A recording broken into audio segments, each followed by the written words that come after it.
I've said before in other videos, I like to read. When I'm in prison, I like to, well, when I'm in prison, I like to read. When I'm on road, I like to read. It's good to read when you got no freedom. It's good to read when you got freedom. Yeah, you've got to read. You've got to read, especially in jail. You can't sit in front of the tell liars a vision and let your brain rot. You know, you're either watching repeat after repeat after repeat of films or some depressing soap that is making you depressed. You got to read. So, when I'm in the library, I always try and read. When I'm in the library, when I'm in the library, I definitely try and read. When I'm in prison, I always try and read. So I'll go libraries as often as I can, whether that can be once a week, once every 2 weeks, whatever. So this story starts in Chelmsford prison, 2012-ish. The exact date is a bit iffy. 2012-ish, probably, roughly. I'm doing a full recall, so I've got 16 months. I did 8 in Pentonville. I got out. I was out for about a month, and I got a full recall for not doing anything at all, except putting myself in a position to get arrested.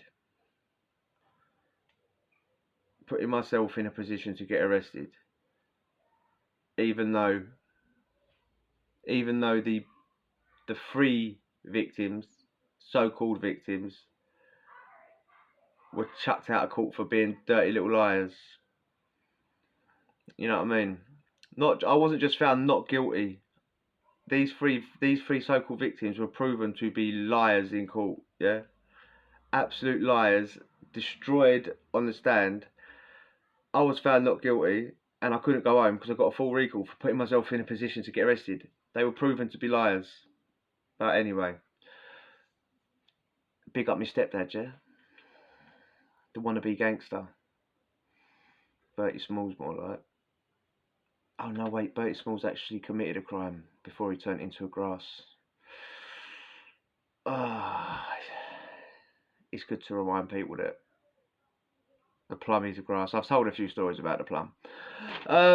Anyway, in order to go library, you've got to put your name down in any jail, right? So in this, I forgot what you got to do. There'll either be there'll be a bit of paper on the board somewhere. You got to write your name on. Someone to come round the cells. You know, do you want to go library? Might just be an app you got to put in, something along those lines. So it's library day. I've done whatever I've got to do to go library. I should say that at these times I work on the servery and I'm a wing cleaner on C Wing. I've mentioned C Wing loads of times in Chelmsford, and usually saying that it's the YO wing, the young offenders wing. C Wing used to be the child's wing, really, for the children, keep them away from the adults. Yeah, but it's not like that no more. It's just a normal wing, right? So it's a normal wing when I'm on it, and yeah, I work on the servery, dishing out the food, and also I'm a wing cleaner up on the freeze. You got the 1s, 2s, freeze landing, yeah, all locked off. Right, there's stairs in the middle of the wing, near where the servery is, sort of, and the ground floor will be locked off from the 2s. The 2s will be locked off from the freeze, and the freeze are just stuck on the freeze. So I can hear the screw coming around, unlocking for library. Unlocking library. He's got the list. My door's already open. I'm on the server. Yeah, I'm probably just sitting around having a coffee. That's probably about the strength of it. I slip my trainers on, grab me books. My door's already open because I'm a cleaner. Gav, can you open the gate and let me down? I'm going library. Screw comes out of the office, undoes the gate, lets me saunter down. I fly down. Now I've got to wait at the gates, at the front gates, yeah, to get let off the wing to go library.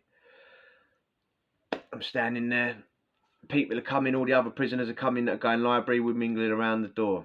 There's about, I don't know, 5 or 6 people. Not that many people go library for some unknown reason. Some jails are probably different. Some jails are different. I've been to the library where there's loads of people go, but sometimes back in Chelmsford in this time, everyone must have loved to depress themselves on EastEnders. But anyway, we're standing around waiting for the screw. The screw's not going to rush, is he? He's probably a cushy number, being the one to take 6 people to the library for half hour. He comes, he opens the gate. I genuinely can't remember if we even got searched leaving the wing now. If we did get searched, it's an easy one. It's one of them ones. Open your arms up and they go quickly, give you a pat on the outskirts of your body, and that's it. It's like a half a second job, if that. We don't leave. We don't go outside or nothing. We sort of like walk across the centre. We come out the wing, walk across the centre, and undo the education bit or whatever it is for the library. As soon as I walk in there, I put my books down. I give them to the librarian on the front desk. He's got to return them all, put a stamp on, and put them back out or whatnot.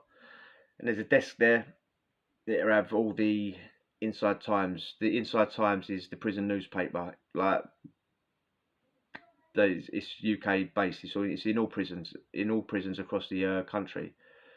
You get more truth out of that than most other newspapers. Let's put it that way. Anyway, I grabbed one of them, put that under my arm. Well, I'll read that later. And like I said, the library is not that big in Chelmsford. It's a bit rubbish, really, honestly. In the sort of the middle of the library, as you come in, where the librarians sit on their desk, sort of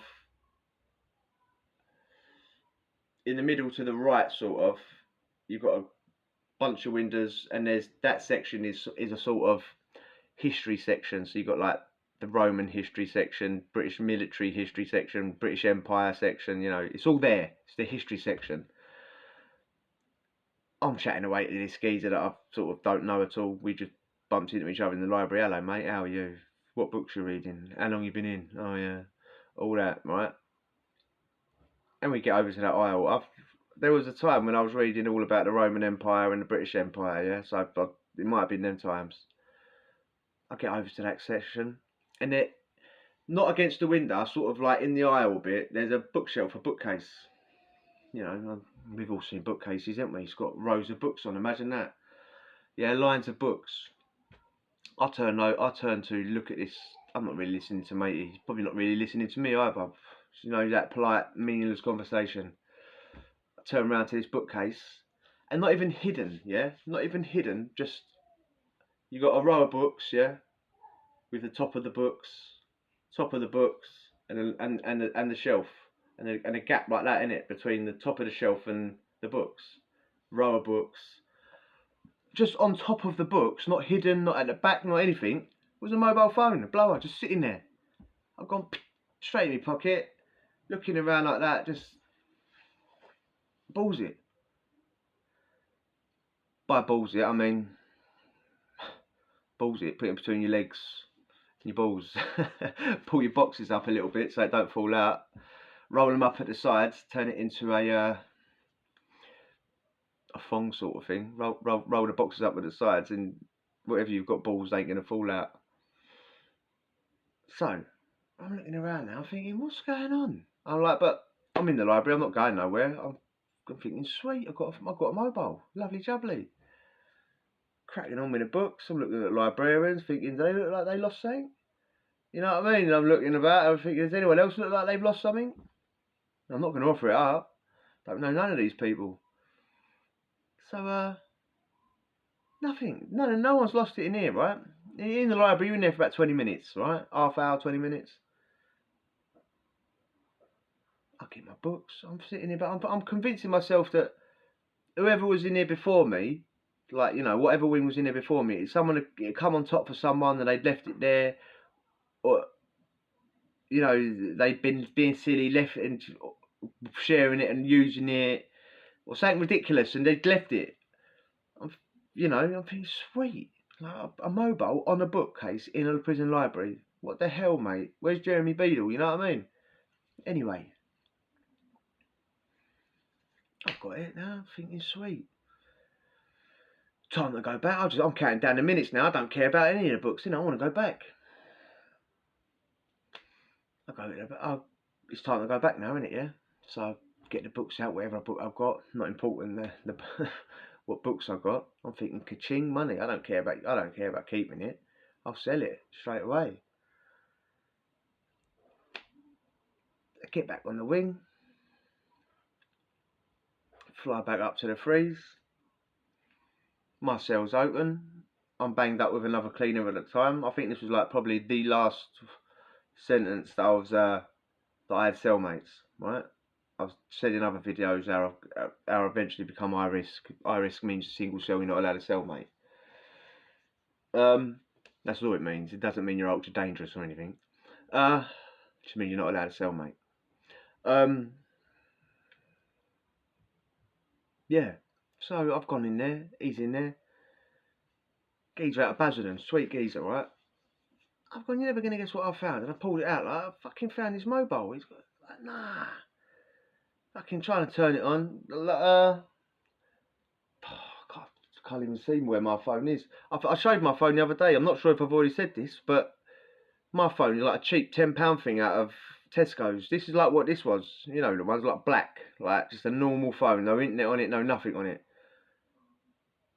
You can't turn it on. You're pushing the red button to turn it on. Nothing. Probably the battery, but we're opening it up. There's the batteries in it.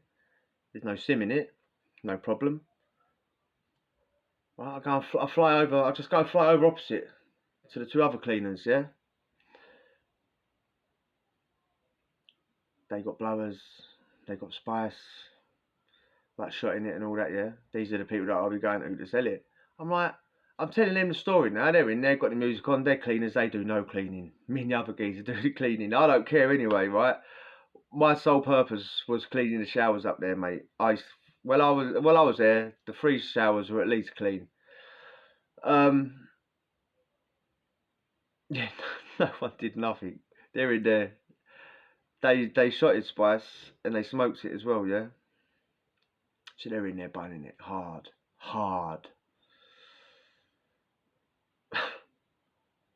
I'm in there, I've gone in there, told them the story and all that, yeah. I'll say they smoke it hard, yeah. They're not the sorts that, like you said, everyone's different. Everyone that smokes that shit is different, and you get the people that stand there and their trousers fall down and they don't know what day it is and all that. And other people can smoke a joint and have a laugh but still be stoned, you know. They were like that, these two. They smoked so much of it though. I've got enough telling them a story. Like, what? Really? Blah blah blah. You found this in the library? Yeah, they're trying to turn it on and they're fucking blah, blah. Does it work? I'm like, I don't know that, but I want you to charge it, yeah? They've got chargers, they can charge it. So I'm in there, I'm like, it's a bit of a joint. They put it on charge there. Smoking it. Had a couple on the joint there smoking. I'm fucked, yeah. These two are smoking like what is like a blunt of spice to me, yeah. I am mullage. It's like one of the £50 challenges. People put like 50 quid's worth of spice in a joint. 50 quid is probably like worth a tenner on the road, yeah, but it's a massive amount. It's like a gram. You couldn't do it. It's dangerous.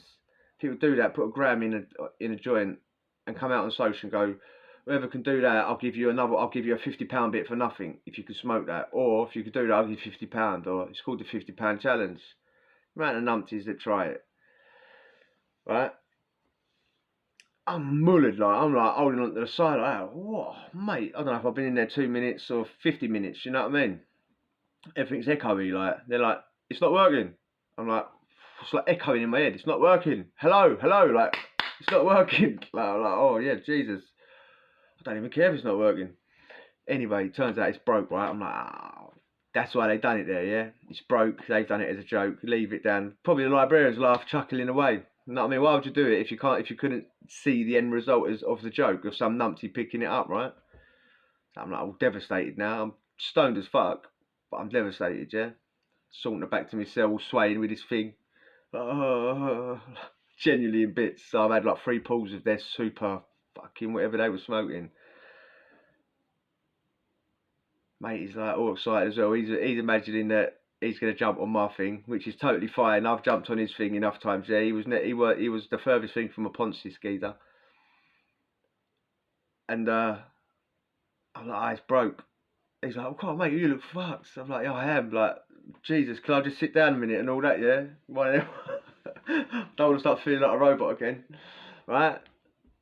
He's like, what they got over there? You know, listen, mate. Anyway, it's not about them two.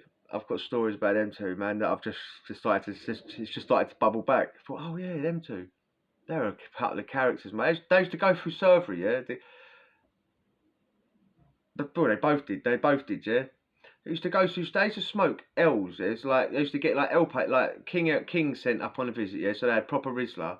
Like L's of spice, yeah? All day long. All day. I'm not, listen, don't do it. It's dangerous. I'm not making out spice is a good thing, yeah?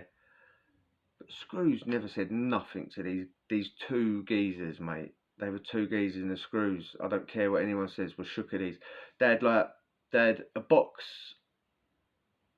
on their table, yeah, two boxes really. Open it up and it's just full of spice, like two little matchstick boxes, like look like treasure chests, yeah, like that sort of shape. It's full of spice.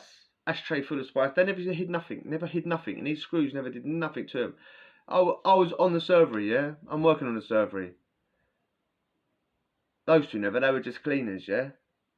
They used to come through the servery with two L's of spice lit, and the spice has got a very distinct smell. It doesn't smell like anything other than spice. Yeah, you're not going to mistake it for anything else. Came through with two dirty bats of spice, just sauntering through, like getting their dinners, and going past the Screws standing there, like taking their numbers, like ticking them off. So they're walking past them as close as what I am to the camera. Two big joints out of their mouth, mate. Screws never said nothing to them. Nothing. But it is what it is. Yeah, anyway. Well, it don't work. We're like, you know, he thought he was going to jump on my thing and we thought he was going to have a good night and all that, yeah. Sort of went through my head, trying to have someone over, whatever. But, you know, sometimes it's just, is it worth it? Can you be bothered? And is it more better to have a laugh with it? So, it's more better to have a laugh with it, isn't it? We basically pugged it. Well, we've kept hold of it. I've gone outside on the railings, like, oh my God, sobered up a little bit, like, felt like I was dying because I had literally free pool on one of them, whatever they smoked over. The amount they put in it was unreal. Right, I've sobered up now. My legs don't feel like jelly anymore. I actually feel like I'm a human again. I don't feel like a mutant. Right. The plan is when we go down to the servery, I'll take the phone with me. I'll tell all the other servery boys, and we'll just plot it up. And the only place really that we could plot it up that we could see, yeah, so like, we're all on the servery, yeah, you're all on the servery, behind the servery. If you're looking out, there's like two doors, like, so you've got one door at the end of the server, one end of the servery, and another door at the other end of the servery, where prisoner A, you come in, collect his meals, go out, another one to come in, go out, yeah. So if you're staying, all you can see is out those doors. And out those doors is literally cells. That's all you can see is cells. Like a row of cells, like, for people standing there looking at the flaps with their dinner plates, starving, like, please let me out. Like, their ration of calories is nearly run out, like, and they're just desperate to get get their next fix of calories before they pass out and die. And how would you describe a cell door? It's never just a cell. It's never just a wall. It's never just a wall and a cell with a cell door in it. It's like the cell goes back, yeah. So you can sort of like lean in the door, and it's like a phone box sort of thing, yeah, with a cell in, like with a door behind you. So it's like a phone box sort of shape, yeah. So literally, I've just got the blower. And I've just chucked it there, sort of like waited for it to get all busy, and I've just chucked it in someone's cell door, yeah. I've gone in.